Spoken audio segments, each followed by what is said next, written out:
Welcome to the FreeGameDonD podcast, life, family, and business. Yeah.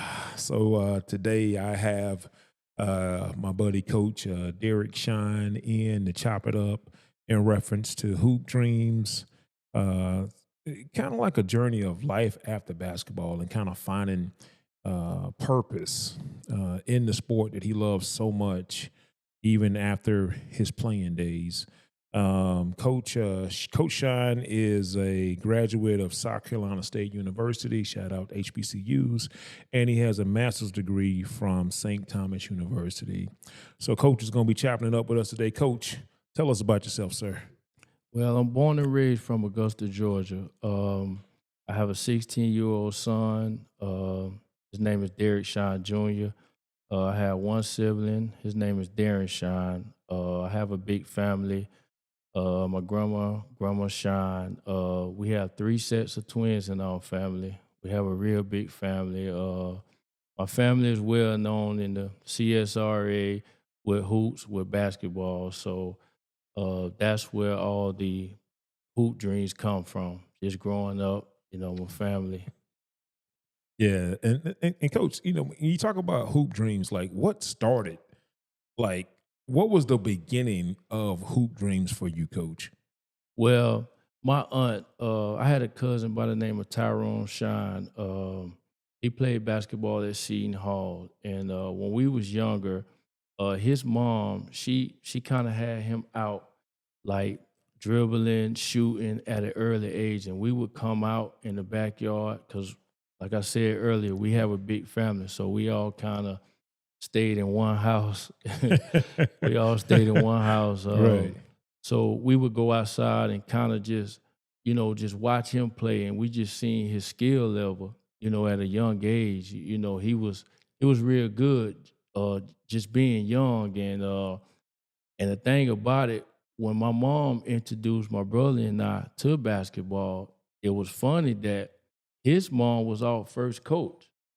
And she started off coaching us, me and my brother, at Burning Ward Recreation Center. Her and this guy by the name of Lou Ron. And that first year, she was out there. She struggled first, but she prepared us, man. She did a great job. A lot of people don't know that. Well, shouts out to my Aunt Jewel. She was our first basketball coach. So your mom introduced you to basketball, and your aunt was your first coach. Yes, sir. What does that look like?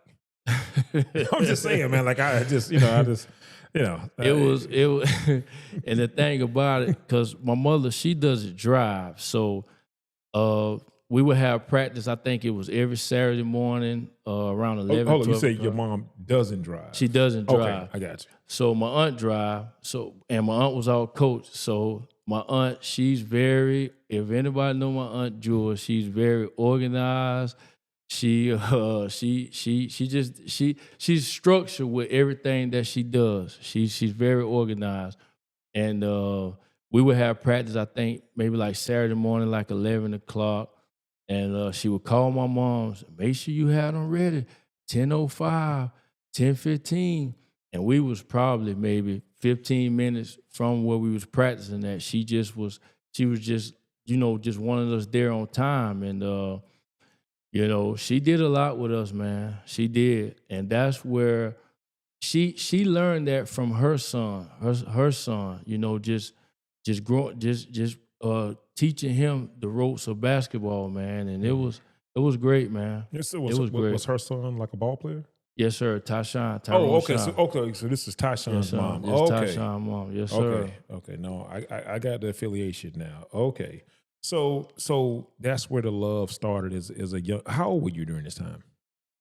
I think I was maybe 5, 6 years old. So when people hear hoop dreams, like what does that really entail? What does that look like?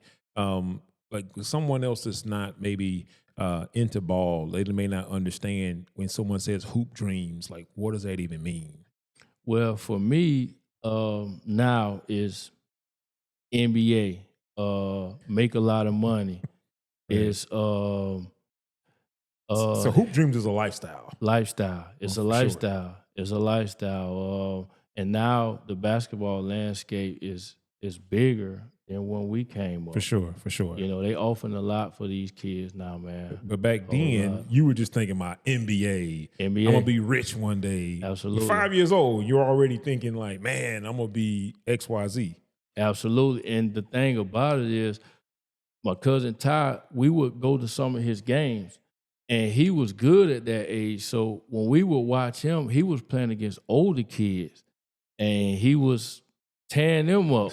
So that gave us the vision, like, okay, we can do this stuff too, you know. So just watching him, man, at a young age, man, 'cause he did a lot of tricks, just a lot of stuff that, you know, normal kids wouldn't do, you know. So, you know, just seeing his talent, man, that inspired me a lot. Yeah, so Ty was out there cooking. Yeah, he was, and yeah, he was cooking. Yeah, shout out to Ty Shine. So let me ask you this, man. So did you play? Well, let me go back a little bit. So you talked about how your mom and your aunt were heavily influenced in your life. Did you have any male figures at that young of an age that had any influence on you as it pertains to the game of basketball? Absolutely. My stepfather, Craig Mathis. Rest in peace, Craig. He passed like 3 years ago. He was huge in my life. He came in my life when I think I was 4 years old. And I remember him at that age because he would come to my grandmother's house because we stayed with my grandmother, and he would always be looking for my mother. And you know, we had a house full of my uncles, my other cousins, everybody in the house, and everybody knew when he came. There go Craig, there go Craig. And she would be in the back, my mom, and me and my brother would be following her up to the door to see him. And when he came to the door, he would always pick me and my brother up, you know. So, you know, I think he came when I was 4, my brother was 2, and they had been married for I think 27 years. So he was a father figure to me. Wow. It's funny, man, like how much we remember as children. I mean, you talking about a 2 and a 4 year old vividly remembering being picked up by their stepdad when he came in the house. I mean, and how that impacted you even at that small of an age, man. So that's actually pretty dope, man. Yeah, that's yeah. Rest in peace to your stepdad. Um, so did you play ball in high school? Yes, sir. I played ball at Richmond Academy. I played 4 years varsity. Um, we was very successful.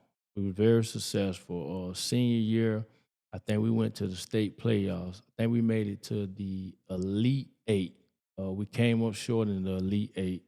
We had a pretty good team that year. I think our overall record was like 25-4, something like that.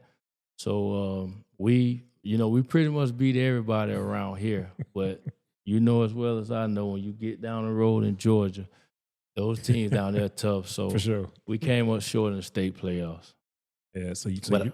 but I had a great high school career. Had a great high school career. Yeah. So now we're gonna be. You start talking about how you play ball young is a like rec ball, right? Yes, sir. And then you went on and played middle school, high school ball, and so now there's probably really an expectation of hoop dreams because you went Absolutely. from being 5 years old, now you're like a teenager. You really got having some serious hoop dreams now, right? So Absolutely. what do hoop dreams look like to you as a high schooler? Oh man, at that time, my brother and I, we was, and I'm not being, but we was big in Augusta with playing basketball. So at that time, they did a lot of Augusta Chronicle articles and things. So our name was always in the paper. They came and took pictures. We got interviewed. All of that things, and it was a great feeling, man. Great memories, great feeling. It was great. Yeah. So let me ask you this, man. So you played ball in high school, and did you have any offers to play like ball in college? Yes, sir. I had 3. which was at Kennesaw State, Jacksonville State, and Albany State. And And are those D1 offers? Kennesaw State and Jacksonville State, they're Division One, and Albany State is, I think, it's a Division Two school. Division Okay. Two school, sir. Yeah, no, I'm asking that because I'm trying to paint this picture because a lot of these kids, of course, they're hoping and praying to go D1. So you had all of these offers to go D1. You finished up high school. So what was the process like going from high school and now you're getting these offers, and talk about what happened in between, playing ball in high school and then also getting these offers, and what was the transition like between that two? So back then, the SAT was big. You had to make a certain score to qualify to go to the schools that that was pursuing you. Mm. And in my case, I didn't qualify. I think I took the SAT maybe 3 times. I had good grades. I had real good grades, but I didn't qualify, and I didn't get the score that I needed. So with me not getting the score that I needed, I kind of waited, and it was tough for my mom because I would see her every night, and it would bother her, because hoop dreams. That's where we come from, and it bothered me a lot just seeing her hurting. That when the test, because I think back then they would mail you your score, and then she would get the mail first. So when she opened it up and see that I didn't qualify, I could just see the look on her face. It was a sad look. It hurt it. And I didn't even look at the last score that I got. I didn't even look at it because I seen the face that my mom had once she opened that letter. And it was bad. It was bad. And she cried. I held her. And we just had to figure something out. And at that time my stepfather was incarcerated. So, she was a single mom. She had to do things on her own. And she would get letters in the mail about South Carolina State. She would always get that. She would talk to me about it, but I still had hoop dreams. I didn't want to hear that. I didn't want to hear South Carolina State at all. I didn't want to hear that. So for me, with me not qualified, we would continue to talk. We would continue to talk. And I just told her, I said, Mom, I got to do something. I got to do something, And I ended up going to South Carolina State. And the thing about it, like I said earlier, my aunt, that was my first coach. When I went down to take all of my stuff down there, her and my mom, my Aunt Jewel, they took me down to South Carolina State for orientations and my first day to move in, man. Yep. Yeah, let me go back here a little bit because I want to make sure that we paint the picture. You had a basketball scholarship from 3 schools. You had phenomenal grades, but back then, if you didn't score a certain score on the SAT, none of that mattered. So Right. you couldn't go to the schools that were offering you a basketball scholarship, but you still felt the need to go to college. So because South Carolina State was accepting you in, because you had an acceptance letter from the admissions office to go to South Carolina State, but that's not where you were trying to go because you were trying to play basketball on a scholarship. Y'all didn't have the money Right. for you to go to South Carolina State. Right. So I know we talked about mama trying to do financial aid and all of these things, and I don't want to say disappointment. I don't want to put that on mama because I'm sure she just wanted to see you play ball and be happy. But it seems like also when there are these high hoop dream expectations, it's the expectation on the whole family. Like the whole family, like you're the one that's gonna, change everything for us. And that had to be a lot of weight on you, knowing that you couldn't pass the SATs. You could well not pass, but you couldn't get the score necessary to get into these schools and take advantage of a basketball scholarship. So what was it like having that weight on you? And shout out to mom. I mean, we're just trying to survive here, you know, and she just want the best for her baby, you know, for her son, and you wanted to do all you can do as well, and it had to be a little bit of I don't want to put depression on you, but it had to be something there that you know what I'm saying, like within you that was like it felt like man, you know, like you know, I'm gonna go ahead and use the word depression. Like, man, you know, I'm not gonna. You talk about, you know, letting people down. Did you feel that? Absolutely, man. Especially my grandma Shine, man. A lot of people don't know this, but uh, when I would come home from school, my grandmother, Grandma Shine, she would always ask me, "You playing ball? You playing Hold on a ball?" second. You said Grandma Shine. Yeah, Grandma I love Shine. that. Go ahead. I'm Yeah, sorry. Grandma Shine. Yeah, Grandma Shine. Yeah, she would always ask me. She was like, "You playing ball? You playing ball?" And back then, I would just tell her, Grandma, it's going to happen. It's going to happen. And I say, when I do, my mother, which was her daughters, I say, they're going to bring you to a game. But she ended up passing, man. Rest in peace, Grandma Shine. But yeah, it was depressing, man. It was very depressing. And the thing about it is, once the SAT didn't go through, with my mom just being that single mom, I didn't have like other options. Okay, this don't work there.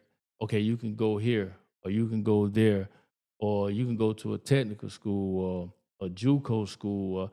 I didn't, and that's the thing. Now that I think about it, I didn't have like no one else presenting that to me.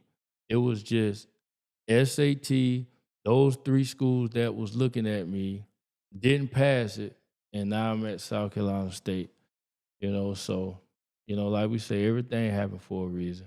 And I'm gonna tell you what's so funny, man, because there's probably other kids that are gonna listen to this, and like you say, you didn't understand there were other options for you even then, but you didn't. You went to South Carolina State. You could have walked on to the team, right? Right, But you didn't even. right. You didn't even try out for the team.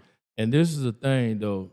A lot of people may not know this. I think my first year there was Coach Cy Alexander, and I still talk to him to this day. But the year after that, I think Coach Betts came, and a lot of people don't know this. Coach Betts, they was recruiting my brother, but he asked me. He was like, "Sean, would you like to walk on?" I was out of it. I wasn't even in the basketball mindset.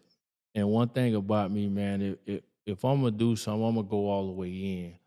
And I knew that I wasn't in the basketball mindset because college basketball is different, man. Workouts, you getting up, 3, 4 workouts a day, weight training, conditioning, individual workouts, all of that stuff, man. So I wasn't mentally ready to take on that challenge, because back in high school where I come from, you just get up 2 hour practice and you just go home to your family. But college is Yeah. totally different, and I wasn't mentally ready for that. I wasn't mentally ready for that. You know what's funny? You talked about how back then you just played ball. Like it wasn't like how these kids now they got all these trainers and they got a whole Man. regimen, you know what I'm saying? But back then you just knew how to play ball. So once you didn't pass the SATs, well, you didn't get the score you needed. I hate saying you didn't pass it. You passed it. You just didn't get the score That I that they needed. wanted you to get into these schools. You felt like that was it. So going to South Carolina State, now you got a level of depression because you feeling like I don't want to put words in your mouth, but I guess you feeling like you failed, right? And you Absolutely. let people down. Absolutely. That's how you're Absolutely. feeling, right?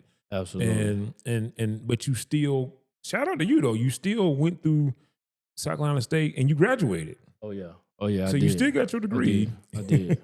You just didn't but you lost the love for basketball. Absolutely, man. And the thing about it, like, and it's Orangeburg, an hour, 20, 30 minutes from here. And I would never come home. My mama would always try to get me to come home. But the thing about it, I was embarrassed because of Mm. what everybody was going to say. And I always thought about my grandma. And when I did come home, I would stay in the house. I would never come out because I knew everybody was going to ask me, okay, why are you not playing ball no more? Why are you not playing?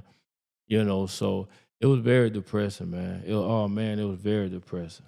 But I don't think people understand, like, being in that situation, like, you got Ty Shine, you got Darren Shine, these boys still doing what they doing. So here it is, you're feeling like I'm supposed to be doing the same thing they doing. Absolutely. So that's Absolutely. where some of that depression comes in at, because you got close proximity to your brother and your cousin who you grew up playing ball with, and you see you know they're still living their dream, but meanwhile you're in the situation that you're in. Absolutely. And their success actually brought a lot of happiness back to my soul with basketball. And I'm gonna start with Ty. He was in the Big East, and I think a lot of people don't give him his flowers uh, in the city for basketball. He was one of the best basketball players in our area, and I just when he was in college, he did a lot of great things, man. Big E, he played in the Big East. He went to the Sweet 16. He did some real big, and just seeing him, seeing his spirit, seeing our family come together to cheer him on in a big time with a big moment, man. It was awesome. It was awesome, man. And a lot of people around campus, because we had a lot of sports guys at South Carolina State. So a lot of them, they was watching the games when he would come on TV. So a lot of that brought that happiness back to my spirit. I would have his jersey. I would walk around campus, with his jersey on, and then with my brother, his success. He made it to the NCAA tournament, and I did go to the game. They ended up playing Duke. This is when Duke had JJ Redick and those guys. Right. So just seeing their success, that brought a lot of my happiness, back. And at that time, that basketball feel that I always had, it was kind of more of, I know I'm not playing no more, but I'm just gonna support my cousin and my brother, and that's what I did. Yeah, I'm gonna say something too. Someone who myself graduated from North Augusta, but we all heard about the Shine Boys. I mean, Todd, Darren, your name. We would hear these names. We didn't know y'all, you know what I'm saying? But we would just hit these names, Shine.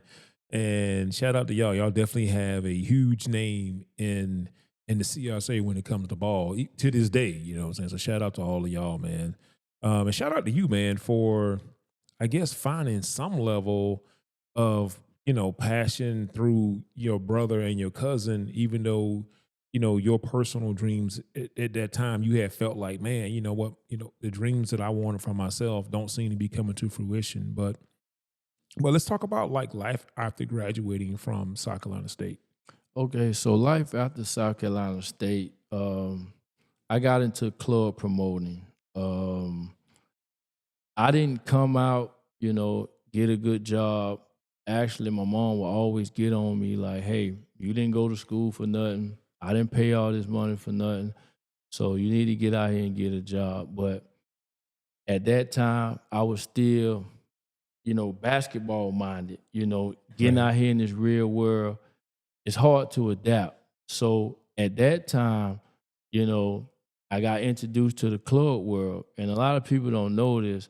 It was fast money, it was good money, but I wasn't happy with it. I wasn't happy with it at all. I wasn't happy with it at all.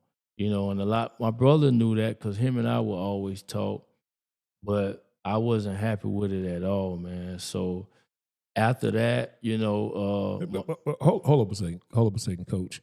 So, because I think there's something here. Like you talk about how once basketball didn't work out, you graduated college, you really couldn't go get a regular job. You right, needed something right. else that was more relaxed and just easy.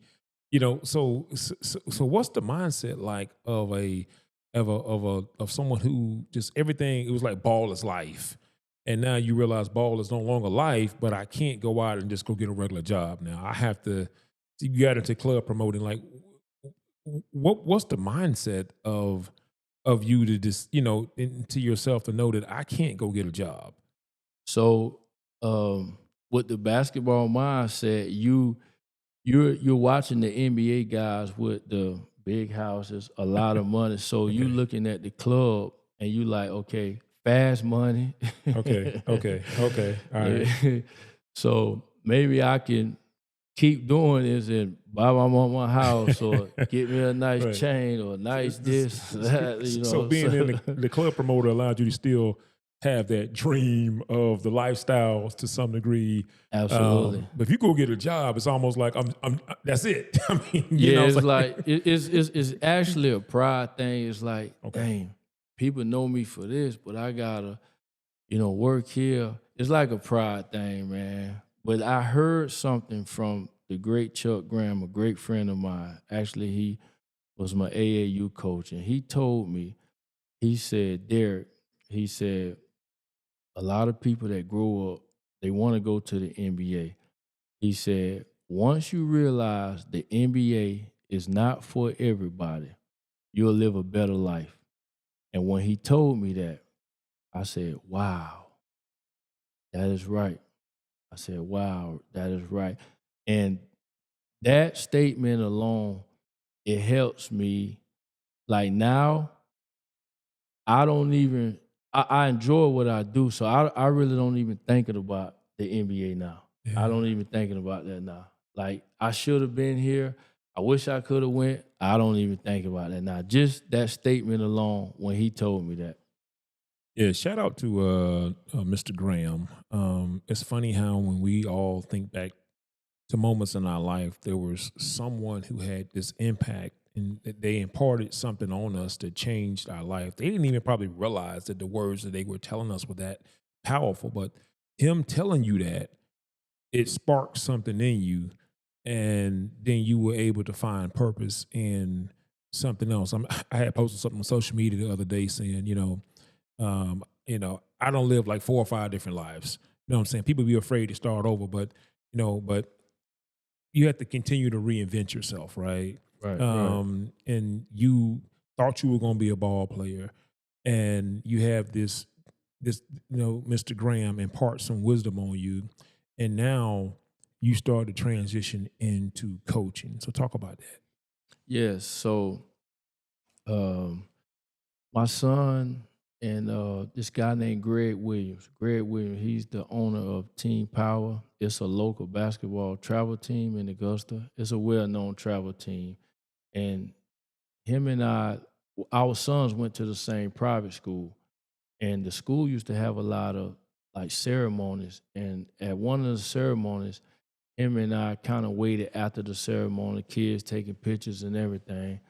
And he asked me, he was like, man, what you think about coaching? And I was like, I love to coach. He was like, uh, I got this AAU program, man. We looking for, at that time, he said he was looking for a 6th grade coach.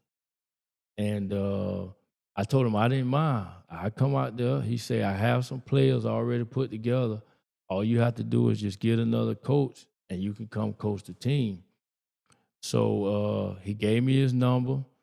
He gave me his email address, and him and I stayed in contact with each other. And throughout the email, he would send me some dates on when can I meet with parents and the players. So that's kind of how that started. And that year, I ended up started coaching that 6th grade team. We had success. It was because it was my first year back out there coaching basketball. Actually, getting back into the basketball world that year, because I had been away from it. So that year alone, coaching those 6th grade boys, like I said, we had success. We didn't do what I wanted to do, but I understood because it was my first year, and I was just getting back into it. I was just getting back into it. So shout out to Greg Williams. Thanks, Greg. Yeah, shout out to coach, coach, right? Yeah, Greg Coach, yeah, Williams. yeah. Yes, Shout sir. out to Coach Greg Williams, man, because him offering you that opportunity sparked something in you clearly, and now you found your purpose again, right? Right. Through coaching other young men. So now, how many opportunities have you had to coach? Wow. So Um, I'm gonna go back. So after that year, when I first got out there, when I was coaching that sixth grade team, my brother called me and he said, at that time, I think my son was maybe 5 or 6 years old, and he was like, "Man, you don't want to coach your son?" At that time, I thought they was too young, Mhm. and Mm. he told me, he was like, your knowledge, and he said, if you put your knowledge into it, those boys could be good. I didn't at that time when he first told me, I didn't think about it. I'm thinking about, okay, sixth grade, the team that I had, now we can go to seventh grade, eighth grade. But my brother already had a vision for me then. He told me. So that's what I did, man. I went back and I got my kid and a lot of other kids around his age group. And I just kind of went from there. Just started from I think it was first grade and then second grade, and I just stayed with my son age group and just Mhm. went on up.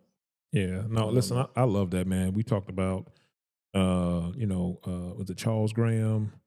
Chuck Graham. I'm sorry, Chuck Graham. Chuck Graham. We talked about Coach Williams, and now even your brother, Oh yeah. Darren Absolutely. Shine. Man, these people, man. Well, I tell you, man, when you got good people around you, they'll uplift you and make sure that you get back on your path, man. So I just love that for you, man, because you know, so I mean, like, because so you never thought about coaching until it got brought to you, right? You never even Absolutely. considered coaching. Absolutely. And but I grew up with a coaching passion though. I would always watch it's a guy by the name of Sam Ward. And I still don't think a lot of people give him his flowers. I watched him. He inspired me a lot. Any kid in our area around the 90s that was good, you can ask any one of those kids, and everybody knows Sam Ward. And Sam was that guy that would go pick you up, take you to practice, take you home. He worked at the Boys and Girls Club, so he understood, the kids that didn't come from the home where they had two parents. He understood all of that. He understood all of that. So he inspired me a lot, man. I will always watch him, just his passion, the way he coached, the way how he had us organized. He was structured, his rules, like everything, man. And I just think a lot of people don't give him his flowers, man. And I think everybody that played ball, they know Sam Ward. They know Sam Ward. I promise you, they know Sam Ward. Yes, and shout out to Sam Ward, man. So it's because it sounds like you were able to find happiness again, right? Absolutely, absolutely, Wow. So how absolutely. long you been coaching now? Uh, 10 years, 10 Wow, years, 10 wow, years. wow. So 10-year coaching career. Um, when it comes to you coaching these kids, what do you want to instill in these kids? Well, I want them to understand that, you know, because every kid, they want to go to the NBA, but always have a plan B. Let me go back though. You said they want to get into the NBA, but some of these kids they want to go D1 too. So what about that? Like, what's the? Go ahead. So now they had the NIL deals, they had the offers. So a lot of kids are aiming for that. And that's fine. But I still want them to understand that's not easy. We all want it, but you got to work hard for it, man. You got to work for it, man. And it's not promising. It's definitely not promising, man. And like I said earlier, man, you gotta, even after that, you just have a backup plan, man. Just a plan B, because that basketball is. A coach told me this. What are you gonna do when that basketball start bouncing? What are you gonna do? And a lot of kids, I just don't want them to be like me. That's all I knew was basketball. So getting out here in the real world, it was tough. It was real tough. So, and I have a 16-year-old son now, and I preach to him about that all the time and just let him know, you know, And him and I are working on some things outside of basketball, so that he'll be prepared if basketball doesn't work. And I think that's important because you're right. I mean, I think about how we grew up. I mean, like it was like basketball was life, and people sometimes hear young men saying that it's not a healthy thing to say. I mean, I get it. I understand the concept behind it, but only 1 to 1.2% of players make it to the NBA. So, I mean, I think it's great to have those dreams, I guess, but you also need to have, and shout out to you. I mean, you're a shining example. The things you've gone through help these other young men when you try to, impart your wisdom on them, like just the way other men imparted wisdom on you. Now you're paying it back. Like, hey, eh, keep working hard at ball, keep doing your thing, young man. But also make sure that if this doesn't work out for you, because it's even if it does work out, at some point it's going to stop because at some point that basketball is going to stop. Absolutely. You know what I'm Absolutely. saying? Absolutely. And then when you young, you're not thinking that. You thinking you just, cause that's how we was. You just thinking you going all the way, and then you not realizing, it's 50 other states with a lot of kids, that can play. So you get caught up in CSRA. I'm the best player in the CSRA, not knowing that it's worldwide, So, a lot of, but when you understand it though, and that's one thing that I try to teach the kids now that I coach is, you never know who watching you. You never know who watching you, man. And kids now, a lot of them think that, okay, just being good locally, that they can go to the NBA, and that's not gonna get it. And I think a lot of them, and that's the thing that I still in them, is the work ethic, the hard work, the passion, the grades, all of that stuff, man. And I heard another great quote of kids that want to go Division 1. And I think if you have these three things, great character, great grades, and you play the game the right way, if you have those three, you have a shot of playing college basketball. So that's great character, great grades, and playing the game the right way. If you have those three, man, I really believe in my heart you could play college basketball. Yeah. Let me ask you this, Coach, because it seems like another thing that coaches like, and I mean, with you being a coach, you talk about great character. I'm assuming this may fall up under that. Do coaches prefer kids that are coachable? Absolutely. I can't So, speak on so, so all the even if coaches. he's not the most talented, if he's coachable, you feel like you can get him there. I can only speak on, like, for me, I don't do good with kids that doesn't have a great character, man. That's not I don't, man, at all. I don't at all. And because I've been to a lot of college camps. I've been to I've been to University of Marquette camp. I've been to University of Duke camp. And I've been in those camps. And one thing those coaches talk about is character. And if you look at those kids, and we all know that they get the pretty much the best kids in the world. Mm. But if you go watch those kids, they structure, they plan together, they play as a team. If they take them out the game, they not pouting at the coach. Great character, man. So that's that's what I still into all of my kids. And for the most part, my career with coaching, man, I don't think I've ever had. I mean, you have little bumps and bruises, but I don't think I ever had a kid that just, I can't deal with that coach. His attitude just bad. I don't think I ever had a kid like that. But that comes to the foundation you have to lay down from day one, As a from the coach. parents and as a Okay. coach and all of that. You have to have that.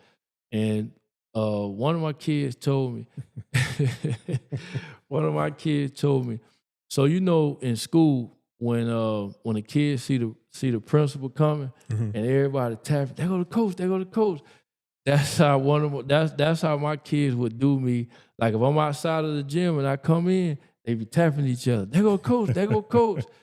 So I just, but I laid that foundation down, from the start, I like that. So Coach, I got to cut you off because I love that, because basically what you're telling me is that some of these kids that I see playing, that don't have the best character or not coachable, that's a product of the coach, because maybe the coach basically decided because you're good, you just can go out here and do whatever. right, absolutely. I mean, you have some like that, and usually, funny story, you said that this summer at the Nike tournament, I seen that from a kid. I think there was a team out of North Carolina, and it was some coaches that was sitting like behind us. It was some coaches that was sitting like behind us. And the kid don't even know it. Wow. Now the kid could play. The kid could play, but he was getting frustrated with his teammates because they were down. And I remember when the coach took him out the game. In that moment, one of those coaches, they said his body language got to get better. So with all of that being said, that kid don't even know that coach even said that, But he's angry at his teammates, So I seen that, but I heard it. I heard that. So, that's important, man. Your body language, that's important, because when a coach is recruiting you, he bringing you to his school like y'all a family. You're away from your family, like you in his hand now. Right. So he don't want no disrespectful kid, talking back. He don't want that. He want great character, man. So, that's just the type of coach I am. I'd rather lose by 50 points than to have kids on my team that's disrespectful, talking back. I can't do that. I can't do it. I like that. So you basically tell my coaches, if I'm recruiting you to my team. I can't have you come here and poison the well. Absolutely. Right. Absolutely. So your character Absolutely. matters. You being coachable matters. The way you conduct yourself matters. Absolutely. Some of these kids think just because I can ball, that's all that matters. Absolutely. But that's not all that matters. Absolutely. There's a lot of kids that can ball. Absolutely. Absolutely. And that's the thing about me. Like, all of my kids, they would tell you that I didn't care. Even my best player on my team, they would still get treated like the kid that didn't play that much. It was a family thing. Everybody got treated the same.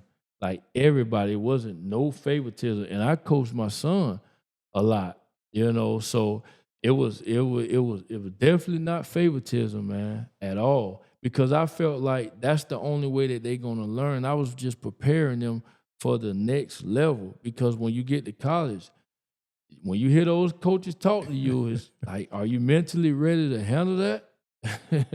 Are you mentally ready to handle that? And I didn't chew them out like that, but I just gave them examples of, how things can go on the next level when coach is talking to you like that.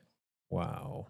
Yeah, you sent me a while back ago, you sent me a screenshot of something that a mom sent you about helping her son go, D1. I thought that was really, really, really cool. Right. And it was his granddad. It's a kid named Jaden McCullough. He's from Columbia, but he lives in Atlanta now. And oh man, great kid, come from a great family. And what I love about his granddad is when we first got him, we played against him the year before that. That's how we got him.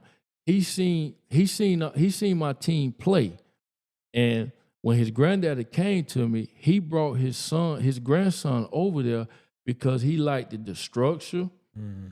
He liked how we held kids accountable for making mistakes.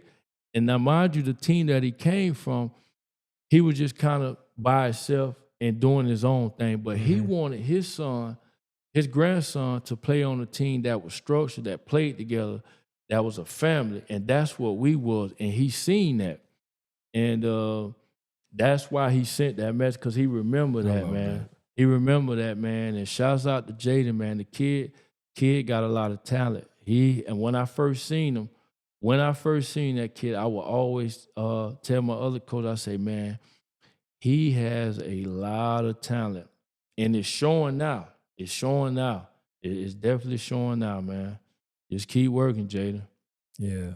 Yeah. And shout out to you said his granddad? His granddaddy, Yeah. Mr. Copeland, Yeah, man. yeah, Great yeah. guy. Great guy. Shout out to him because what some of these coaches don't understand. I mean, like my son, he goes to private school and he plays JV, and I think he might have an opportunity to play varsity, but I don't trust the coach.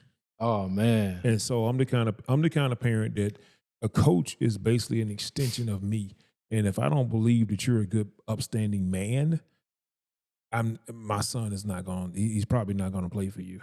You know what I'm saying? I'm not saying that he's not that. I'm just saying I haven't seen any indication that he is. So until I see it, I have to be able to see more than I'm because you got to be a leader of men, Absolutely. to be around my son. 'Cause Absolutely. the standard is very high here. Absolutely. So so shout out to Granddad Copeland, man. It wasn't just about ball. I mean, he looked at you as a man and who you were too. So I think that's dope. Absolutely, man. And I definitely understand what you were saying about, having your son around a coach that can lead. That's very important, man. That's very important. And, we have these coaches that, that's just out here and just kind of, put the kids out on the floor, no leadership, no accountability. And I get what you're saying that you doesn't want your kid playing for, coaches like that. So I definitely understand you, man. Definitely understand that. Yeah. Shout out to you, man. And shout out to these young men that are out here that are coachable. They do have high character because that's going to take them. You listen to, a 10-year veteran coach here that talks to other coaches that are telling you that, listen, your character matters. And I've seen young players with bad character. Absolutely. It's probably not even their fault. It's probably their parents. I mean, because you can't really blame a child for how they're acting. To me, this has to come from the way they've been raised. And I know a lot of parents may get mad. I'm just saying, if your child is out here conducting themselves a certain type of way and he's a child, the foundation is rocky. Absolutely. Right. That says a lot about the parents or the coaches or this, there's some influence there that's not quite right. So being coachable, I love, and having high character, I love all of that. Getting your grades, getting all, you got to get it all, right? You got to get it all, man. So shout out to you, coach, for sharing that. Like, so what would you like to share before we wrap this up? I know that you're in coaching now. Shout out to you, man, because there's some young people who basketball is not going to work out for them. Right, absolutely. And you found that passion in coaching. So, like, what would you share to other young folks, as it pertains to chasing their dreams, hoop dreams, and in reference to that working out, and in reference to that not totally working out? Right. Just staying focused at what you want to do, man, and just write down goals, have a vision, do a lot of talking to your parents, man, because, your parents been in this world for a long time and they don't want you to make the same mistakes that they made.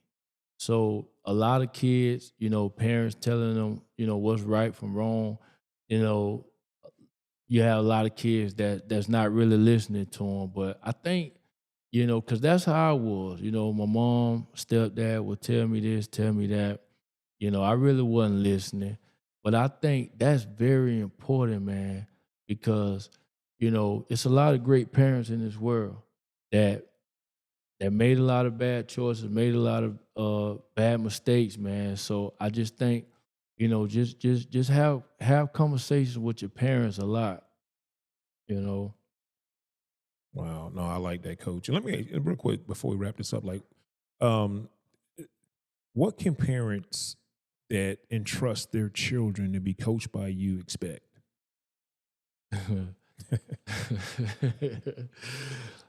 Well, they know their kid gonna get better at basketball. They know their kid gonna develop. They know their kid gonna play the right way. They know their kid gonna be coached hard.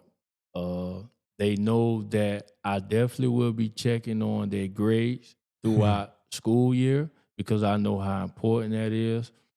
And they know that their kid can call me at any time with any advice, whether it's outside of basketball or it's going on the court, and I'm there for them, so, just being there for them.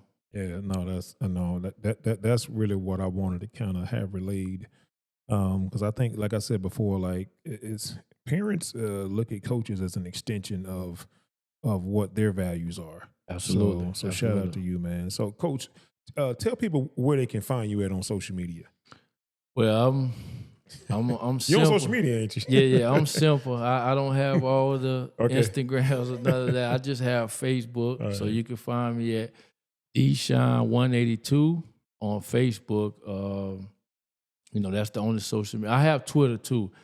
You can find me DShine182 ? On Twitter. And those are only two websites that I have. Social media sites. Nah, listen, man, ain't nobody trying to be on social media like that, man. It's too much work, man. Guys, this is going to conclude episode of FreeGameDonD, Hoop Dreams, Life, Family, and Business.